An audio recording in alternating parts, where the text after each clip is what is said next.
Voilà, donc normalement ça devrait être réglé. Bertrand, est-ce que tu m'entends? Ouais, je t'entends bien, Laurent. Super. Donc avec nous Bertrand Leroy, auteur de La Porte Mystérieuse du Mont Saint-Michel, le sentier de Daatte. Rappelle-nous le nom de l'éditeur puisque on ne t'avait pas entendu au moment où tu l'as précisé.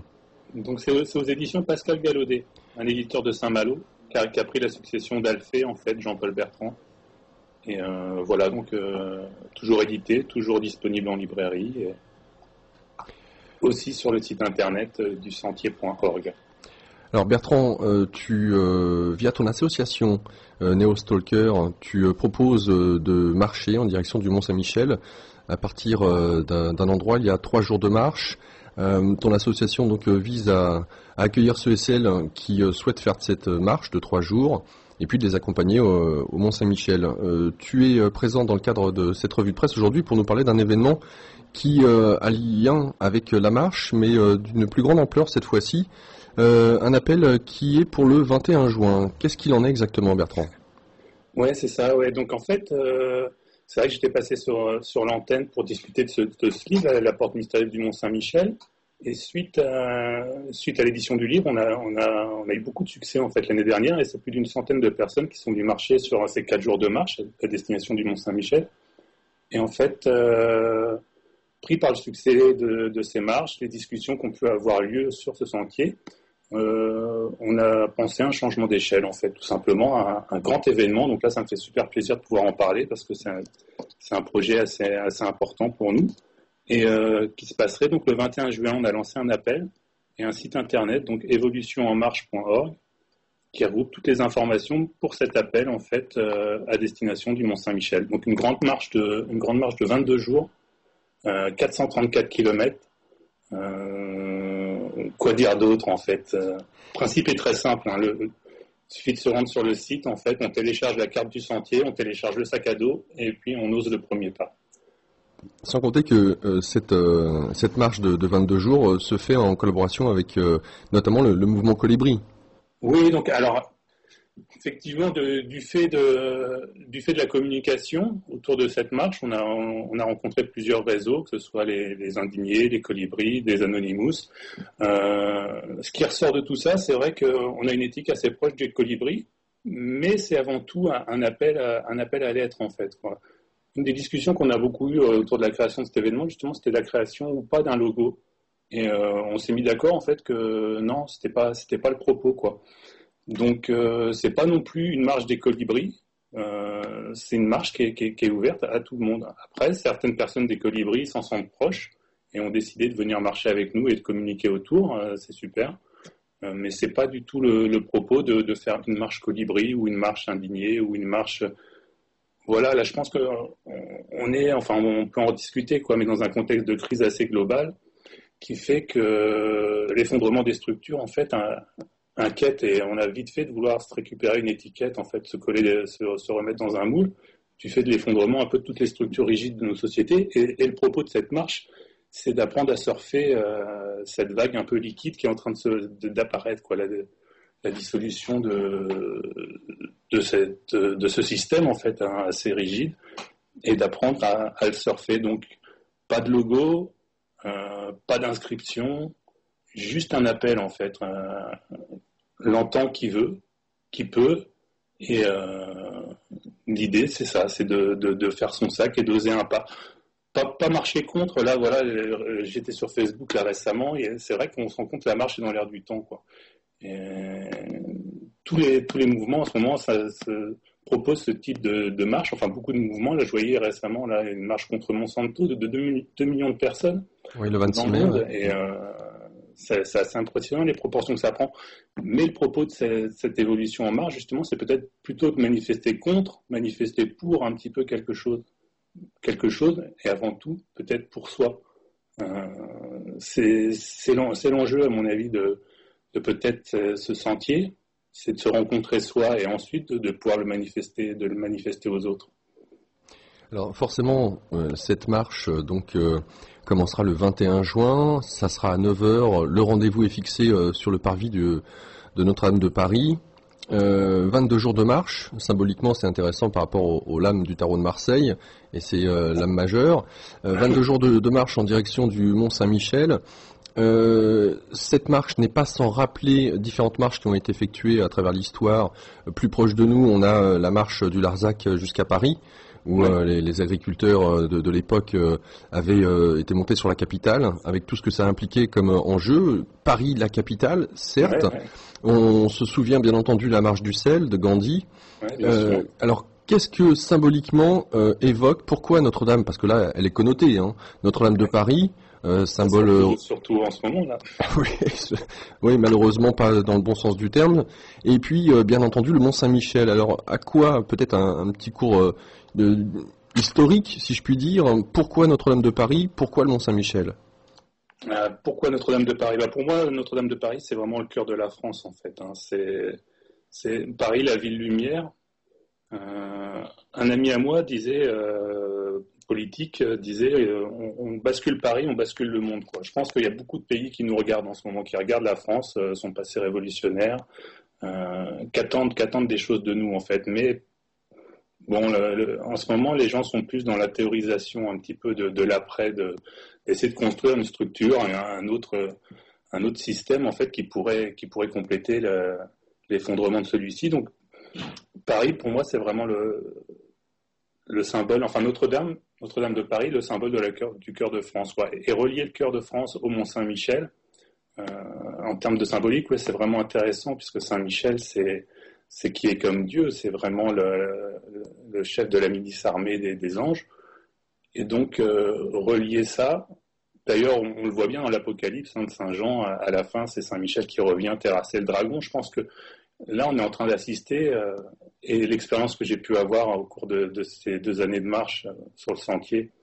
tend à me le confirmer. On est vraiment sur un retour de, bon, certains diraient de l'énergie michaélique, ou en tout cas une renaissance de ce chemin de pèlerinage qui était, alors voilà, là on se situe sur le chemin de Paris. Il faut savoir qu'au Moyen-Âge, c'était des centaines de milliers de pèlerins qui arpentaient ce chemin. Et étrangement, il est complètement tombé dans l'oubli, enfin étrangement ou pas, ça fait partie de l'histoire.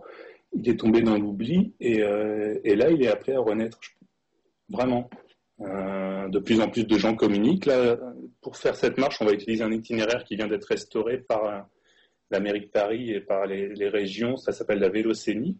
Donc c'est une ligne qui a été tracée entre Paris et le Mont-Saint-Michel, avec toutes les informations nécessaires pour se mettre en route, à vélo ou à pied, et qui pourrait relancer ce pèlerinage. Justement, quand on voit le succès, Saint-Jacques-de-Compostelle, c'est 200 000 personnes par an.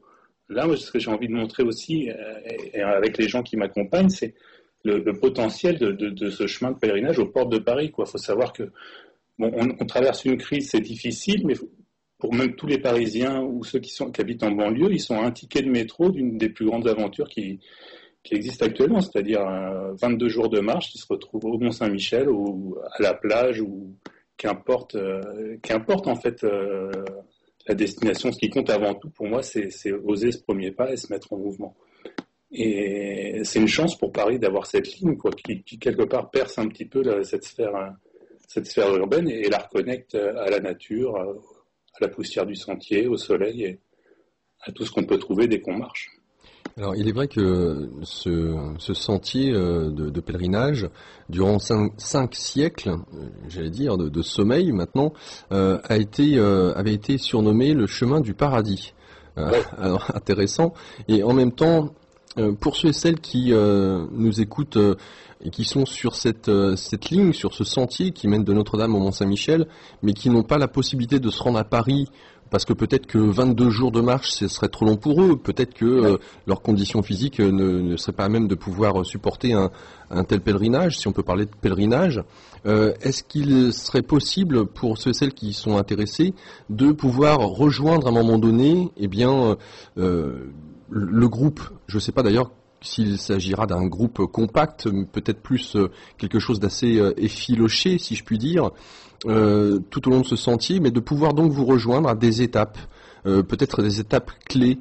Est-ce qu'il y a peut-être des communes, des lieux de passage qui seraient un peu comme des références pour ceux et celles qui souhaitent vous rejoindre tout au long de cette marche? Alors, ce qu'on compte faire, en fait, c'est sur le site internet, donc évolutionenmarche.org, chaque jour, mettre le lieu où on arrive.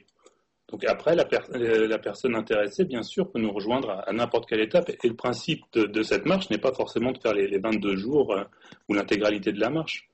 Je pense même une journée, se mettre en marche, la personne sort de chez elle, peut-être de sa routine, vient marcher, manifeste un petit peu justement peut-être son indignation. On parle beaucoup des indignés, de choses comme ça. Bon, il est temps de la manifester, je pense, aujourd'hui, et de faire ce pas. Donc pour ça, on a une liste d'étapes, donc je ne vais pas les énumérer parce que ça va être un petit peu long, ces 22 étapes, mais comme étape principale, on a Chartres, on passe par Chartres, on passe aussi par Alençon, Mortagne-au-Perche, dans l'Orne. Grosso modo, on traverse l'Eure, le Perche, le pays d'Alençon, le Bocage normand. Donc toutes ces étapes, elles sont sur le site, hein. C'est disponible facilement. Et puis on communiquera quotidiennement autour de là où on en est en fait. Le principe ensuite, quelque chose qu'on avait envie d'essayer, parce que c'est ce qui se passe en fait sur le sentier de date, ce chemin du paradis. Je vais revenir peut-être un petit peu là-dessus, pourquoi le chemin du paradis, même si je l'explique dans le bouquin, mais ce qui se passe en fait, c'est quand on marche, on fait tomber les masques un petit peu et ça met tout le monde au même niveau la marche. C'est le côté vraiment magique, c'est que qu'on soit étudiant, chef d'entreprise, artiste, cadre ou n'importe quoi, en fait, le soir aux étapes, on est tous fatigués, on a tous bien marché, on est content de se retrouver et l'échange se fait naturellement en fait. Et ce qu'on propose en fait sur cette marche, c'est que chaque soir aux étapes, chaque personne présente met à disposition de la commune, mais aussi du groupe de marcheurs, son savoir-faire. On a tous des savoir-faire quelconques, que ce soit le plombier, que ce soit l'énergéticien, l'alchimiste, l'informaticien, l'infirmier, le médecin. Voilà, pouvoir échanger nos compétences en fait de façon bénévole, mais proposer ça, ne serait-ce que parce qu'on traverse des villages et que c'est important l'échange, mais aussi de s'enrichir mutuellement. En fait, on a tous des connaissances, à nous de les appliquer, de les mettre en marche et puis de les partager. La solidarité, c'est important. Tu as précisé au début de cette antenne donc qu'il y avait plusieurs groupes, mouvements, associations. Alors tu parles des indignés, le mouvement Colibri, bien entendu ton association et d'autres. Ouais. Quels seraient, pour ceux et celles qui souhaitent justement du pratique, parce que quand j'entends à l'antenne de ceux et celles qui interviennent et qui souhaitent une sorte de réveil et puis de l'action, cette marche, même si on a entendu parler de Gandhi, même si on a entendu parler du Larzac, ne verrait peut-être pas quelque chose de concret dans le fait d'aller marcher.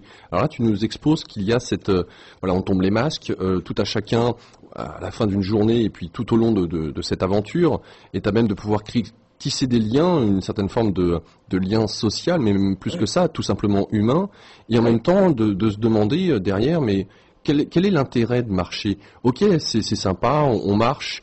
Tu disais, Bertrand, oui, marcher pour véhiculer peut-être une certaine idée, ou marcher contre, mais contre quoi? Alors contre quoi? Un système. Et dans ce sens-là, même s'il n'y a pas de notion religieuse entre Notre-Dame de Paris et le Mont-Saint-Michel, parce que même si on parle de pèlerinage, on y retrouve... Non, il n'y a pas de connotation, il y a une verticalité forcément qui apparaît au fur et à mesure de la marche, qu'on peut pas masquer, c'est-à-dire même des gens qui sont venus marcher sur le sentier athées ou qui n'avaient pas mis des pieds dans une église depuis des années des fois, il y a quelque chose qui se passe quand même, le fait de marcher, de lever les yeux, et puis la marche, ça active le cœur, donc ça réveille des choses et une verticalité. Mais après, aucun dogme, aucune religion, chacun vient pour qui il est en fait, et toutes les croyances sont respectées. Au contraire. Alors dans le but, je vais me le faire avocat du diable, hein, dans le but concret. Quel serait l'intérêt de rejoindre Notre-Dame de Paris au Mont-Saint-Michel? Dans quelle mesure est-ce que, peut-être médiatiquement, il y aurait un impact? Dans quelle mesure est-ce que cela, d'après toi, pourrait être à la création j'en sais rien, de prise de conscience ou tout simplement d'action concrète? Dans quelle mesure est-ce que ça peut faire évoluer, changer les choses? Mais, moi, le propos, c'est pas tant de faire changer les choses que de se changer soi, quoi. Je pense que on parle beaucoup, même sur Ici et Maintenant, vous recevez des fois Blanche Genas ou des auteurs comme ça qui parlent de voix initiatique. La voix initiatique, ça veut bien dire ce que ça veut dire. C'est une voix et il faut l'arpenter. C'est pas de la théorie en fait. Il y a une part de théorie, mais avant tout, c'est concret. Donc, ce marché, qu'est-ce que ça peut apporter concrètement? Mais ça peut bouleverser la société, en fait. Que ce soit une centaine de personnes, 1000 personnes, 10 000 personnes, 1 million de personnes qui se mettraient à sortir de chez eux pour manifester leur être. Hein, pas manifester contre, juste montrer, oui, je suis là, la vie c'est une grâce, c'est un émerveillement quotidien, et j'ai envie de profiter de ça, de ma liberté, sortir du marasme des informations, sortir de cette crise virtuelle qu'on nous impose, et montrer, oui, hein, le cri de la vie, le cri de la joie, et se mettre en marche. Médiatiquement, c'est toujours fort, et puis sortir un petit peu peut-être du bitume, parce que qu'est-ce qui se passe? La marche, ça a toujours été le vecteur de la manifestation. Que ce soit dans toutes les manifestations, les gens marchent en cortège, le chercheur dans son laboratoire, lui, tourne en rond aussi. La marche permet de se relier au flux, en fait, de se relier à la providence et fait naître de nouvelles idées et possède un impact médiatique très fort. D'autant plus que là, on est dans la nature, donc c'est-à-dire, on ne propose pas de squatter le bitume, de faire un sitting sur un rond-point ou de choses comme ça. C'est vraiment de se mettre en mouvement. Et là, les journalistes devront marcher aussi, même pour nous interviewer, devront porter leur caméra et marcher sur le sentier. Et là, c'est une autre dimension d'être filmé derrière un chêne que derrière un abribus. Donc même pour tous les gens qui sont paumés, peut-être des fois qui tournent en rond dans des cages d'escalier ou sous des abribus, voilà, venez profiter de votre vie, justement, reconnectez-vous à cet émerveillement, venez marcher, faites juste un pas et puis on verra ce qui se passera. Après, concrètement, moi j'en ai aucune idée. Je fais ça, c'est parce que en compagnie d'une centaine de personnes, là déjà, on a trouvé que ça nous avait fait beaucoup de bien à nous, donc on continue de le faire avant, peut-être pour nous, et on a envie de le partager, en fait, d'où peut-être ce changement d'échelle qu'on propose, c'est-à-dire proposer à la France de faire un pas et de marcher comme Gandhi a pu le faire. C'est vrai que la marche de tout temps, elle a été le vecteur du changement, donc pourquoi ça serait différent aujourd'hui? D'autant que même notre technologie permet aujourd'hui de marcher différemment, c'est-à-dire de marcher à la fois dans son individualité, mais en même temps au sein d'un collectif, quoi, que ce soit à travers des réseaux sociaux, Facebook, Twitter et toutes ces choses-là. On marche et en même temps on reste connecté aux autres.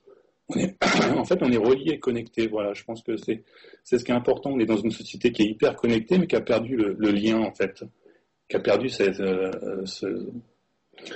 lien au profit de la connexion. Mais la marche permet d'associer les deux, c'est-à-dire à la fois on marche, on partage, on échange, on est ensemble. Tous les réseaux deviennent concrets.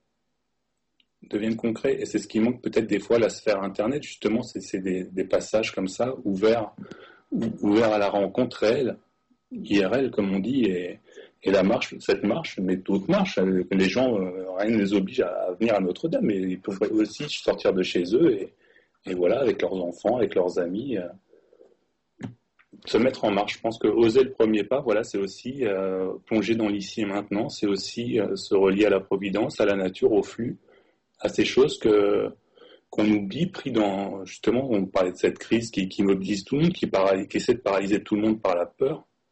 Et non, montrer que non, on n'a pas peur, on est en vie, et à partir du moment où on a un duvet, un verre, une gourde, un petit gobelet d'aluminium, comme disaient Souchon et Théodore Monod, voilà, faut profiter de ces opportunités. Lorsque donc tu mentionnes la direction hautement symbolique, Notre-Dame de Paris, le Mont-Saint-Michel, on aurait peut-être pu se dire, bah oui, mais pourquoi se diriger vers le Mont-Saint-Michel? Pourquoi ne pas faire une marche en direction, de la province vers la capitale, en direction de l'Assemblée nationale, par rapport à la crise que nous vivons et par rapport à la manière dont le gouvernement à l'heure actuelle est ballotté de droite et de gauche, façon de parler. Mais en fait, quand on s'intéresse au symbole du Mont-Saint-Michel, il est plus actuel que jamais, en fait. Qu'est-ce que c'est, Saint-Michel? Il terrasse le dragon, quoi. C'est vraiment lui qui, dans l'Apocalypse, terrasse le dragon et le met à terre. Et le dragon, qu'est-ce que ça représente? Il y a plein de symboliques. On va dire c'est le mental, on va dire c'est le corps, mais c'est aussi Babylone. C'est aussi cette société qui est en train de noyer plein de gens. Donc marcher vers le Mont-Saint-Michel, c'est une marche qui est martiale. Hein. Pour ceux qui ont fait déjà des marches, marcher vers le Mont-Saint-Michel, ça n'a rien à voir avec marcher vers Saint-Jacques-de-Compostelle. C'est pas du tout la même énergie, c'est beaucoup plus martial. Et je pense qu'aujourd'hui, oui, peut-être, sûrement même cette énergie martiale est nécessaire. J'aimerais que tu puisses aussi nous élaborer un petit peu ce que ça implique de marcher. Donc on le rappelle, c'est 22 jours, donc à partir du 21 juin, 9 heures sur le parvis de Notre-Dame. Ça équivaut, pour aller jusqu'au Mont-Saint-Michel, 434 kilomètres. Ouais. Pour ceux et celles qui n'ont pas Internet, parce qu'on nous écoute à l'heure actuelle sur les ondes, aussi sur le net, mais il y en a qui n'ont pas la possibilité d'aller sur Internet. Donc vers qui se tourner? Qu'est-ce que ça implique de vouloir faire cette marche? Quelles conditions physiques faut-il avoir? Un minimum, des bases. Peut-être aussi la question qui se pose régulièrement, c'est bah oui, mais où on va dormir si on est plusieurs milliers, qu'est-ce qu'on fait? Donc mais c'est ça qui serait génial quelque part, c'est qu'on soit quelques milliers, et là on aurait un poids politique, là il se passerait quelque chose vraiment de fort. Mais ça dépend de chacun. Hein. C'est une question qui revient souvent à moi. Mais combien vous allez être? Mais j'en sais rien. J'ai même pas fait, on a même pas fait d'onglet inscription. L'idée c'est pas ça, c'est pas de créer une nouvelle étiquette, un nouveau mouvement, un nouveau groupe. Non, c'est venez comme vous êtes, et la personne qui se demande combien de personnes viendra, qu'elle vienne et ça fera une personne de plus. Ensuite, là-dessus, on n'a pas de prise. Alors effectivement, si on a un millier de personnes, ça va être une logistique complètement différente, mais à ce moment-là, justement, ça sera peut-être aussi à la société de prendre ce mouvement en compte. Et bon, voilà, ils ont des moyens. Quand on voit ce qui se passe sur Saint-Jacques, il y a des moyens logistiques. La société sait faire face à ça. Sinon, comment dormir? Moi, j'avais toujours lu ça une fois sur Saint-Jacques-de-Compostelle, justement un prêtre qui avait écrit ça dans son presbytère. Il avait écrit « Ne réservez pas, sinon vous passerez à côté de la providence ». Et je pense que c'est vraiment important, quoi. Donc les gens, ça va les effrayer. Peut-être qu'il y a des gens, ils vont se dire « Bah non, je veux pas marcher parce que je sais pas où je vais dormir le soir ». Mais bon, on sait jamais où on va dormir le soir, en fait. Hein. Pris dans nos routines, dans nos habitudes, on a l'impression que la vie, c'est un dû et que chaque soir, on doit se coucher dans son lit. Mais bon, tout ça... il y a des millions de gens, des milliers de personnes ce soir sur Terre hein, qui ne coucheront pas dans leur lit parce qu'il sera passé quelque chose dans leur vie qui aura bouleversé le programme. Donc là, on ne sait pas où on va dormir, mais à partir du moment où on a une tente, où on a un duvet, où on a même... Voilà, moi j'ai des gens qui sont venus marcher sur le sentier, des fois, dans le sentier de date vers le Mont-Saint-Michel, qui étaient venus les mains dans les poches. On trouve toujours un porche d'église, on trouve toujours un abri, une grange quelque part où s'abriter, et même sans abri... Au pire, qu'est-ce qui se passe? On dort pas, mais alors ça n'a jamais tué personne de faire une nuit blanche, ni de sauter un repas, ni de... Voilà. Tout le monde parle de crise, là, mais il faut savoir que c'est facile de la théoriser chez soi, mais peut-être d'expérimenter ça un petit peu, justement, une sobriété volontaire. Ça pourrait être intéressant pour les gens de se confronter à ça, parce que tout le monde crie, appelle à la révolution, à des choses assez radicales. Mais est-ce qu'ils sont prêts à en assumer les conséquences? Si déjà ils hésitent à partir, à marcher sans savoir où dormir, je pense qu'une révolution, ça va créer d'autres problèmes beaucoup plus graves que ces simples questions du qu'est-ce qu'on mange ce soir et où on dort. Après, bon voilà, il faut savoir, on part pas au Sahel non plus, quoi. Hein, c'est la France. Il y a toujours des... Voilà, chacun vient comme il veut. S'il y en a qui viennent avec une carte de crédit, qui ont de l'argent et qui veulent dormir à l'hôtel, il y aura des hôtels. S'il y en a qui viennent avec juste un tarp et une bâche, il y aura toujours un champ d'agriculteurs. Après, on compte sur la responsabilité de chacun, l'autonomie.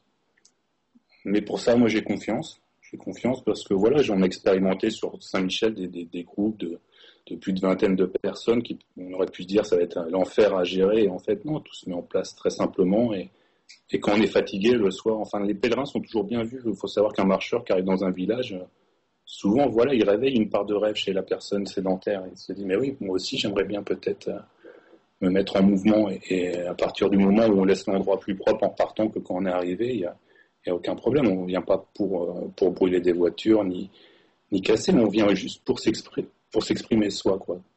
Donc moi ça m'intéresse justement ces gens qui savent pas de qui ils sont, de quoi ils sont capables. Et la marche, c'est l'occasion de le découvrir que justement on vaut beaucoup plus que ce qu'on pense et qu'on est beaucoup plus fort aussi que ce qu'on peut croire. Ouais, très très bien, très très bien. J'apprécie beaucoup tes propos, Bertrand. Enfin bon, j'allais dire un peu comme d'habitude. Mais... Ah ouais, merci. Autre question, donc je reviens pour ceux et celles qui n'ont pas Internet. Qu'est-ce que ça implique? Combien de kilomètres par jour? Comment faudrait-il charger son sac? Est-ce qu'on doit prévoir des sous-vêtements? De quelle quantité? 22 jours, en admettant qu'on souhaite faire ces 22 jours. Voilà, quelque chose d'assez basique pour monsieur et madame tout le monde. Peut-être une paire de chaussures. De quelles conditions physiques faut-il avoir? Faut-il marcher vite ou pas? Ouais, alors voilà, les étapes, faut savoir que là, sont quand même assez faciles d'accès. Hein. Bon voilà, j'ai les chiffres devant moi, j'ai le roadbook. Hein. On est entre 13 et 20 km, quoi. 13 et 25 km par jour. Donc c'est des petites étapes. Même pour les gens qui n'ont pas l'habitude de marcher, il n'y a rien d'insurmontable, vraiment. Après, en termes de matériel, il faut savoir que voilà, plus c'est léger, mieux c'est, on va dire, quoi. Même si voilà, on a parfois besoin de souffrir un peu de son superflu, quoi. Mais ce qu'on disait tout à l'heure, on a besoin de très peu de choses en fait pour vivre. Une autonomie surtout en France, surtout sur un chemin comme ça où il n'y a pas de fort dénivelé, où il y a des points de ravitaillement un petit peu partout. Moi, ce que je proposais comme liste de matériel sur le site, c'était un sac de 8 kilos en fait. On peut télécharger la liste. Pour les gens qui ne l'ont pas, je peux la résumer brièvement. Je proposais un tarp ou une tente légère, un duvet, un matelas. En vêtements, moi, je pense, voilà, un t-shirt propre dans le sac, un t-shirt sur soi, un sous-vêtement propre dans le sac, un sous-vêtement sur soi, un short ou un pantalon, une veste polaire pour le soir aux étapes, si on est près du feu, c'est toujours bien. Des fois, les nuits peuvent être fraîches, donc une polaire, c'est agréable. Un poncho, bon, ça peut servir. Hein, on aborde quand même la Normandie, et c'est vrai que je ne sais pas sur Paris, mais ici, on a un printemps assez perturbé. Et puis après, voilà, après, si, un petit détail important que les gens oublient souvent, un verre ou un bol, quoi, quelque chose, c'est important ça d'avoir un récipient avec soi. Un couteau, une gourde, voilà, et puis tout le reste. Mais après, oui, j'ai envie de dire, on se débrouille toujours en chemin, à condition d'être en chemin, quoi. C'est pas, voilà, on peut venir les mains dans les poches et puis se trouver le bol en cours de route. Il faut savoir que la providence est là. Après, bon, c'est l'autonomie. L'autonomie, c'est un enjeu pour moi. Et je pense qu'aujourd'hui, on a une technologie qui permet d'avoir une autonomie légère et à moindre coût, en fait. Donc, la personne qui est vraiment intéressée par l'autonomie, mais c'est un challenge. C'est un challenge l'autonomie que j'explore depuis longtemps. L'étymologie de l'autonomie, c'est suivre sa propre loi, en fait. L'autonomia. Et là, c'est l'enjeu, parce que justement, on retrouve cette dimension cardiaque, ce que représente Saint-Michel aussi, suivre sa propre loi, c'est aussi écouter son cœur. Et là où les politiques voient peut-être que du chaos dans tout ça, moi j'y vois un ordre. C'est peut-être l'ordo ab chaos des maçons. Enfin voilà, pour moi, le cœur, c'est l'harmonisateur du chaos. Et se plonger dans le chaos, en étant à l'écoute de son cœur, justement, ça trace une ligne. Cette ligne, à nous de l'explorer en fait et de se déplier dessus peut-être. Donc venez comme vous êtes, j'ai envie de dire, sans vouloir paraphraser le restaurant. Mais venez comme vous êtes avec vos qualités. Peut-être vous aurez un sac de 18 kilos et puis vous vous rendrez compte qu'en fait non, il est beaucoup trop lourd, vous avez besoin de rien. Peut-être vous viendrez les mains dans les poches et puis vous vous direz c'est peut-être bien de me trouver une couverture pour me réchauffer le soir. Voilà. Moi, je viendrai avec très peu de matériel. Hein. Voilà, j'ai mis la liste sur le site. Alors, c'est vrai que pour les gens qui n'ont pas Internet, je ne sais pas comment leur faire parvenir. Peut-être une adresse postale pour qu'on puisse t'écrire, avoir des compléments d'information ou autre. Oui, alors l'adresse postale, ça va être un petit peu compliqué parce que moi, je suis souvent sur la route en fait. Hein. Je passe plus beaucoup de temps dans une maison, on va dire. Donc non, adresse mail, hein, moi c'est vrai que c'était un débat qu'on a eu l'autre fois avec des personnes, là, justement, où je leur disais, ouais, qu'est-ce que tu as dans ton sac? Et je leur disais que j'avais un iPhone, et beaucoup de gens me disaient, crier, ouais, alors tu prônes la nature et tout ça, mais en même temps, tu as un iPhone, le cobalt en Afrique, tout ça. Non, bon, pour moi, je pense que c'est assez merveilleux, ces petits outils, parce que ça permet justement, ce qu'on disait tout à l'heure, de rester connecté. Et voilà, donc il y a une adresse mail, c'est contact@evolutionenmarche.org. Bon, je pense, voilà, si des gens veulent vraiment écrire, qu'ils écrivent, je sais pas. Dans un cybercafé, faut adresser ça. Non, c'est pas. Je pense que c'est pas un souci ça. Si les gens veulent nous contacter, ils trouveront le moyen. Je n'en doute pas, pour celui qui veut, qu'il se mette en route. Bertrand, on rappelle donc cet événement qui aura lieu à partir du 21 juin, 9 h sur le parvis de Notre-Dame. Une marche en direction du Mont Saint-Michel, 22 jours, 22 étapes, 434 km, à raison donc de 19-25 km par jour en moyenne. Et on rappelle ton livre aussi, La porte mystérieuse du Mont Saint-Michel, le sentier de Daath. Ouais. Bertrand, un grand merci pour nous avoir fait part de cet événement qui, je l'espère, mobilisera pas mal de conscience et de volonté. Un grand merci donc pour nous avoir accordé cette interview. Je te remercie beaucoup Laurent, et puis voilà, rendez-vous le 21 juin à 9 h. J'y serai en tout cas. Bon, peut-être l'occasion durant la marche, puisque tu auras ton téléphone, de nous tenir informés de l'évolution, comment ça se passera. J'ai vu justement de faire des petites chroniques web autour de tout ça aussi, le soir de se filmer, voilà justement, parce qu'il y a des gens très, très, très intéressants qui vont nous rejoindre aussi, donc pourquoi pas de proposer des conférences dans les différents lieux, d'échanger autour de ça, poster des photos, enfin il va y avoir plein de choses à mettre en place autour de ça, du web et justement de l'échange. En tout cas, on rappelle le site internet évolutionenmarche.org. Merci Bertrand. Merci Laurent. À bientôt, au revoir. À bientôt, bon après-midi. Au revoir. Eh bien, l'occasion pour nous, durant cette revue de presse, de parler de cet événement et de ce que cela vous inspire.